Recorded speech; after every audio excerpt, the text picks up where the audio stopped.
Welcome back to our Hollywood Who Died Today channel. Today, we're taking a deep dive into the lives of talented performers who have left us too soon, often without us even realizing it. From Hollywood icons to rising stars, these individuals made significant contributions to the world of entertainment before they passed away. Join us in honoring their legacy and reflecting on the impact they left behind. Now, let's get started. Lifestyle influencer Ashley Janae was blissfully celebrating her engagement. Ashley Janae tragically died at the age of 31 while on vacation in Zanzibar. Her family confirmed her passing in a public statement, saying she was found unconscious in her villa and later pronounced dead at a local hospital. Local authorities reportedly believed the death may have been a suicide while an investigation continued. Her sudden loss brought deep sorrow to loved ones and followers who felt her life ended far too soon. Ashley Janae was a vibrant American content creator and social media personality who became known for sharing an uplifting vision of modern life, love, and travel with a growing online audience.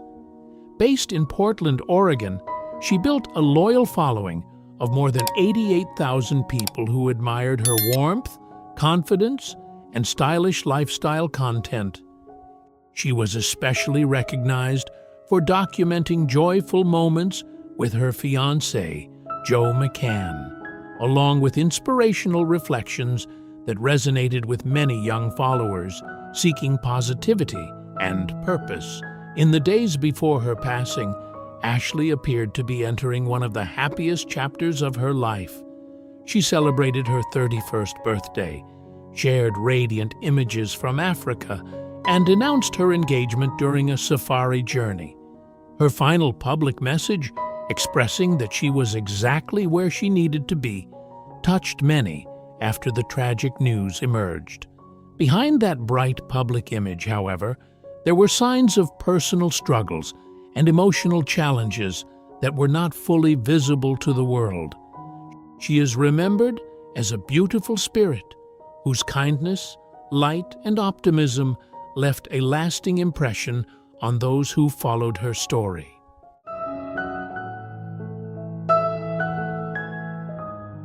My journey has been very, up and down roller coaster, but it's built me. Chris Payton-Jones was a dedicated American football player born in Florida and raised in the Jacksonville area. He first became known as Chris Jones during his collegiate career with the Nebraska Cornhuskers, where he played from 2014 to 2017 and gained recognition for his athleticism, discipline, and determination on the field. Although he was not selected in the 2018 NFL Draft, Payton-Jones refused to let setbacks define him and fought his way into professional football through persistence and hard work. He went on to appear in 29 regular season games in the NFL, playing for the Arizona Cardinals, Detroit Lions, Minnesota Vikings, and Tennessee Titans. He later continued his career with the Seattle Sea Dragons and St. Louis Battlehawks, proving his love for the game never faded. After retiring, he also found success in sports media through his growing YouTube platform, FlashFlix. Tragically, Chris Payton-Jones passed away on April 11, 2026, at the age of 30, following a head-on car collision in Gainesville, Florida. His sudden death saddened the football community and left behind a legacy of perseverance, humility, and inspiration.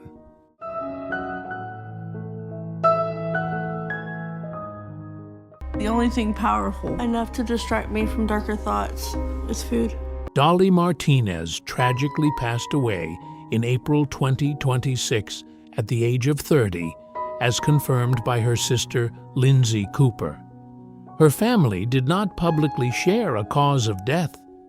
The heartbreaking news brought sorrow to many viewers who remembered her strength, honesty, and kind spirit. Martinez was an American reality television personality best known for appearing on Season 10 of My 600-Pound Life. She was 25 when she opened her life to the public, allowing audiences to witness her deeply personal struggle with obesity, food addiction, and mental health challenges.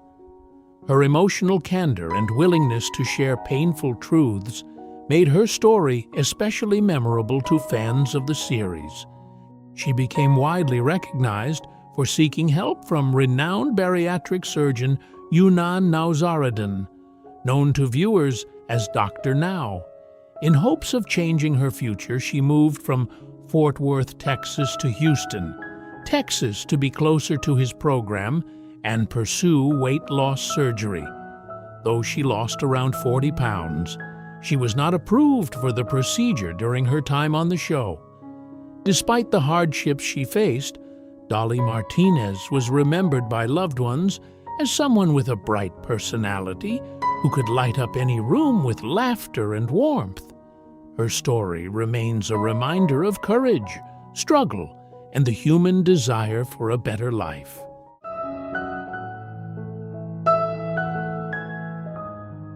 I suppose I was, and just 1 hour of television did so much for my career. Catherine Zeta-Jones, a journey through stardom, silent battles, and unbreakable strength. Where is Catherine now? Catherine Zeta-Jones, the magnetic Welsh actress who took Hollywood by storm, is no stranger to the extremes of fame.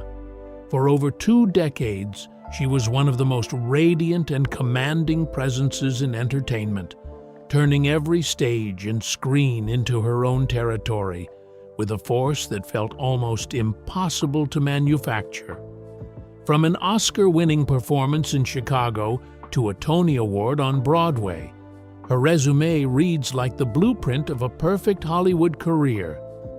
Yet behind the glamour, behind the red carpets and the golden statues and the famous marriage, lies a story that is far more complicated, far more painful, and ultimately far more inspiring than anything she ever performed on screen. But first, how do you feel about Catherine? On a scale of 0 to 10, how would you rate her impact on entertainment and on the lives of people who needed her honesty most? Share your thoughts in the comments below. After years of deliberately stepping back from the relentless pace of Hollywood spotlight, Catherine has been on a quiet but profound journey of rebuilding and redefinition. But let's go back to the very beginning. Catherine Zeta-Jones was born on September 25, 1969, in Swansea, Wales, the middle child of a working-class family. Her father ran a candy factory. Her mother was a seamstress. They were not wealthy, and they were not connected to anyone in the entertainment world. Yet from the moment a 9-year-old Catherine stepped onto a community stage, something undeniable announced itself to every person in the room. She wasn't simply performing, she was arriving. By the age of 15, she had made a decision that would have seemed reckless to most, and yet felt, to those who knew her, like the only logical next step. She left Wales entirely, relocating to London to pursue a professional stage career. Years of chorus lines and regional theater followed. Cold stages, half-empty houses, long nights with no guarantee of anything waiting on the other side. She scraped, she competed, she was overlooked, and then, breathtakingly, seen.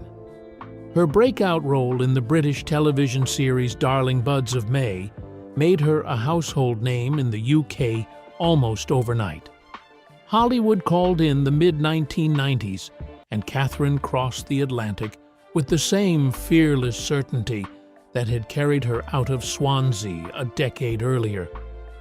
The Mask of Zorro in 1998 introduced her to global audiences. Entrapment followed, then Traffic, which revealed not just her beauty, but the full depth of her craft. And then, in 2002, Chicago, the role that transformed admiration into reverence. Her portrayal of Velma Kelly earned her an Academy Award. The girl from the candy factory town had reached the very summit of her industry. What would you have done in her position? Left everything familiar at 15, with nothing but belief in yourself, or waited for the world to come to you? Tell me in the comments. But here is what the awards photographs could never capture. The same intensity that made Catherine extraordinary on stage also made ordinary life extraordinarily difficult. Behind the image of a woman who appeared to have everything was someone working every single day just to hold it all together, and very few people knew. So, what was really happening beneath the surface? In 1998, on the set of The Mask of Zorro, Catherine met Michael Douglas, 25 years her senior, a Hollywood titan whose name alone opened every door in the industry. They married in November 2000 in a ceremony that felt less like a wedding and more like a coronation. Their son Dylan was born that same year. Their daughter Karis arrived in 2003. From the outside, the golden couple appeared to be doing it all flawlessly. But behind that image, pressure was accumulating in silence.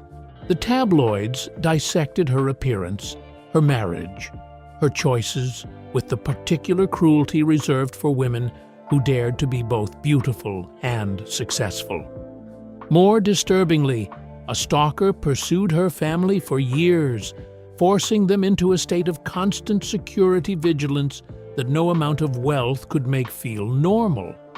And beneath all of it, Catherine was experiencing something she had no name for yet. Weeks of extraordinary, almost frightening energy, where she could work 18-hour days and carry every room she entered, followed by a heaviness that didn't lift with sleep, or success, or the laughter of her children.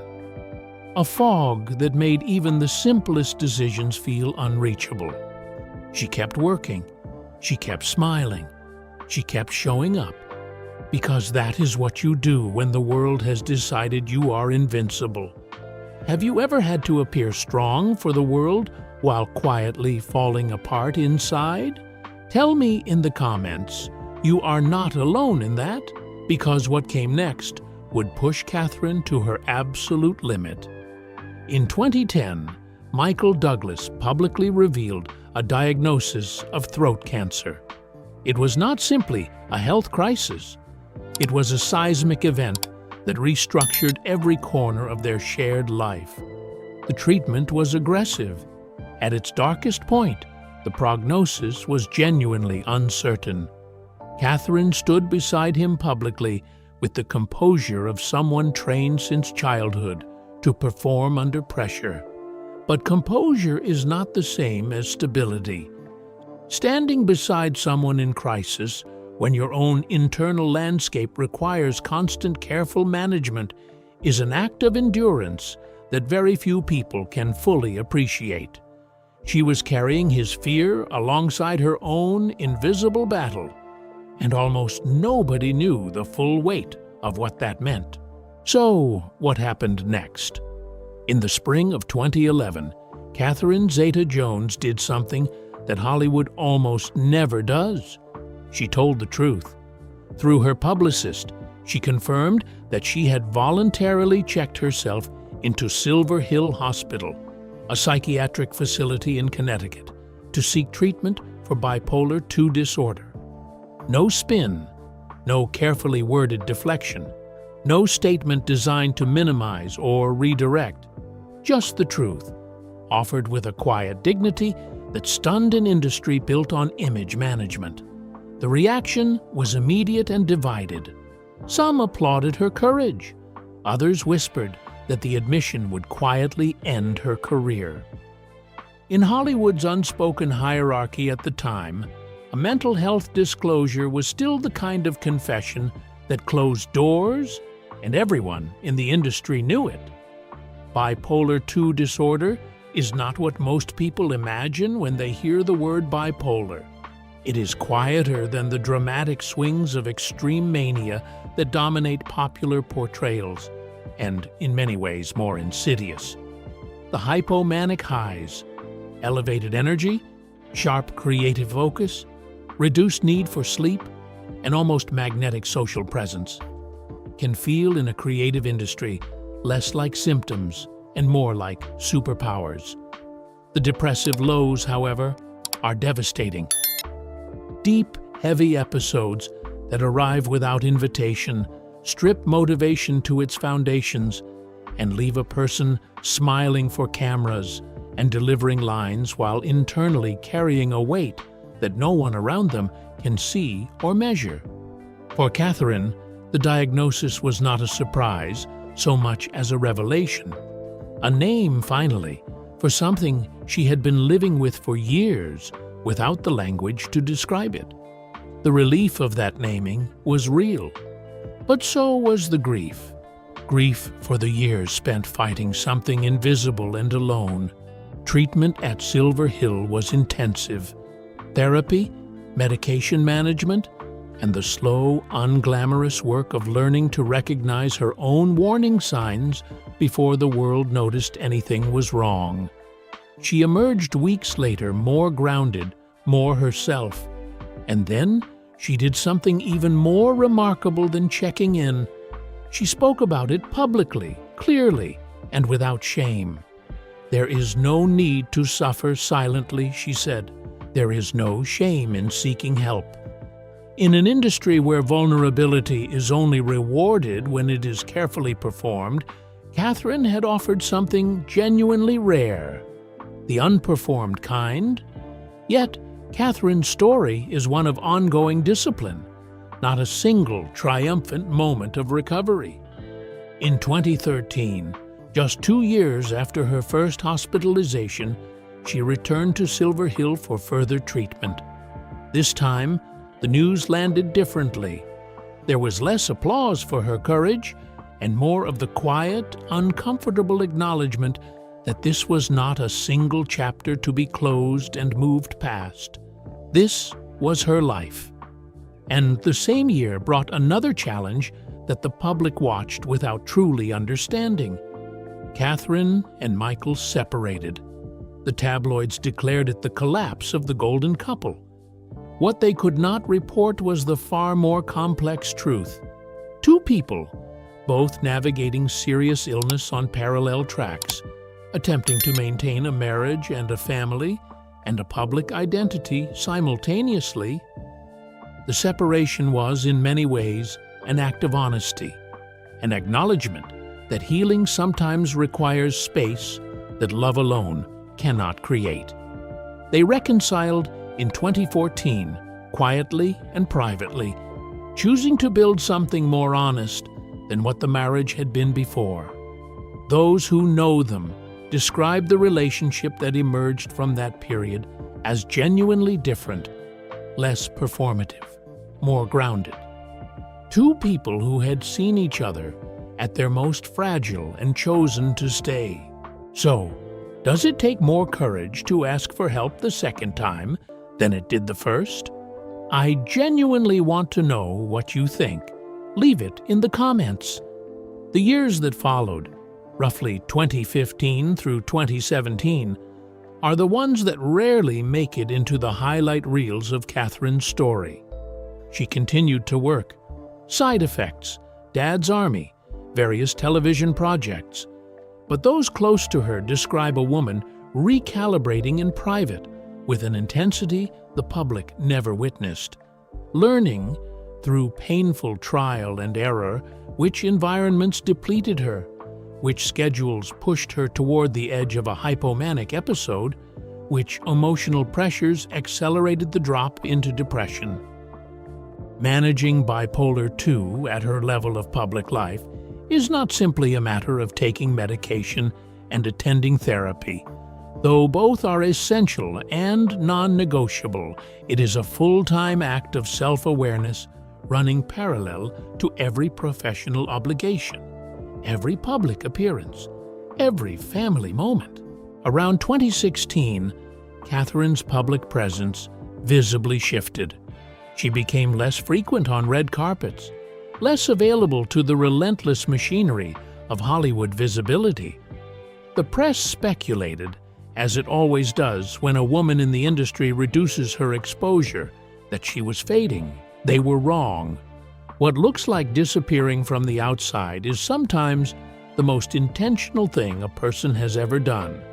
What Catherine was doing during those quieter years was restructuring her life with extraordinary deliberateness, rebuilding its architecture around the stable management of her condition in a way that peak fame had never allowed. She invested in the daily disciplines of therapy, medication, sleep, and careful stress management, not as temporary crisis responses, but as permanent values. She built, with patience and intention, a life that could contain her condition rather than constantly collide with it. She became present for Dylan and Karis in the unhurried, ordinary way that matters most to children and is most frequently stolen by fame and, perhaps most importantly, for herself. Has there ever been a moment in your own life when stepping back was actually the bravest thing you could have done? Tell me about it below. What the press called a retreat, those close to Catherine recognized as something categorically different. And by 2018, the results of that quiet work began to show publicly. She returned to television with complex, morally layered roles. Cocaine Godmother in 2017, Prodigal Son from 2019, National Treasure, Edge of History in 2022. These were not the glamorous leading roles of the Chicago era. They were characters with fractures, with contradictions, with the kind of internal damage that an actress who has done genuine internal work can access in ways that purely technical performers simply cannot. Critics noticed, not with the explosive fanfare of her Oscar years, but with something more considered, the recognition that she was doing her best work precisely because she was no longer performing from behind armor. She also launched her own production company during this period, developing projects that interested her creatively rather than projects designed to maintain a brand. The industry that had always required her constant availability had discovered that she was perfectly capable of choosing without it. She also began using her platform differently. Interviews that once focused exclusively on projects and aesthetics began to include frank, unhurried conversations about mental health, about the specific realities of Bipolar II, about the importance of treatment and consistency, and the removal of stigma. She spoke to publications that reached young audiences. She used her name, one of the most recognizable in the world, as a door that could open conversations her own younger self had desperately needed someone to start. "I'm not defined by my diagnosis," she said in one widely circulated interview. "But I'm also not going to pretend it isn't part of who I am. It is. And if saying that out loud helps one person feel less alone, then it's worth saying every single time." That sentence did not come from a publicist. It came from a woman who had spent years learning, at considerable personal cost, exactly who she was. So, where is Catherine now? At 55, she is not the Velma Kelly of 2002, sharp-edged and incandescent, and operating at a frequency that, with the knowledge of what lay beneath it, reads quite differently today. She is quieter, more deliberate. There is a stillness to her that was never visible in the peak years, and those who understand what it costs to achieve that stillness recognize it immediately for what it is. Not decline, but discipline. She continues to work selectively on her own terms. Her production company develops projects that align with what she actually wants to explore creatively. She appears publicly when she chooses to, and has cultivated a relationship with her own visibility that is entirely unlike the one the industry originally imposed upon her. Her relationship with Michael, now more than 2 decades old, carries the particular texture of two people who have survived serious illness together and chosen to remain. "He is my partner in every sense," she has said with a tenderness that carries none of the rehearsed quality of celebrity interviews. Not just in life, in survival. Dylan is now in his mid-20s. Karis is approaching adulthood. The children Catherine restructured her career to be present for are no longer children, and those who know her describe the particular bittersweet quality of that transition for a woman whose identity as a mother has been, for over a decade, the most grounding force in her life. The daily reality of Catherine's life today is built around the non-negotiable rituals of management, medication, movement, the deliberate protection of sleep that Bipolar II makes perpetually fragile and perpetually essential. Therapy remains a constant, not as crisis intervention, but as maintenance, the ongoing work of a person who has learned that stability is not a destination, but a daily practice with no finish line. Her legacy in entertainment is secure. Chicago will be watched by people who were not yet born when she filmed it. The Oscar, the Tony, the BAFTA, they are permanent markers of genuine, undeniable craft. But the legacy that may matter most is quieter than all of that. It lives in every person who watched her walk into Silver Hill in 2011 and felt, for the first time, that their own invisible struggle had been acknowledged by someone the world considered untouchable. It lives in every young person who heard her say there is no shame in seeking help and found in those words the permission they had been quietly waiting for. It lives in every conversation her honesty made possible, in doctors' offices, in family kitchens, in the private, terrified moments when someone decides that asking for help is not weakness, but survival. Catherine Zeta-Jones may no longer be the constant, luminous presence that once defined Hollywood's idea of a leading woman. But her influence continues to be felt in ways that no awards ceremony can fully measure.